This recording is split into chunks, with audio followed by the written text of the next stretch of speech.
நந்தி அழுத இரவு உங்களுக்கு தெரியுமா?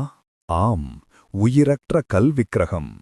கண்ணிலிருந்து துளிகளாக அழுகை விட்டது. திருவாரூரே நின்று போன அந்த ஒரு மறைக்கப்பட்ட சம்பவம். சோழர் காலத்தில் ஒரு 16 வயது மெய்ப்பான். காலமேகம். ஒவ்வொரு மாலையும் கோயில் நந்தியிடம் உட்கார்ந்து பேசுவான். அவனுக்கு நந்தி கல் உருவமில்லை, ஒரே நண்பன்.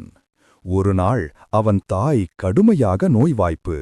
மருந்து வாங்க காசே இல்லாமல் தத்தளித்த அவன் நந்தியின் முன் நிற்க கண்ணீர் விட்டு சொன்னான், என் தாயை காப்பாற்று, என் ஜீவனே உன்னிடம் இருக்கு. அந்த இரவு கோயிலில் காற்றே இல்லை.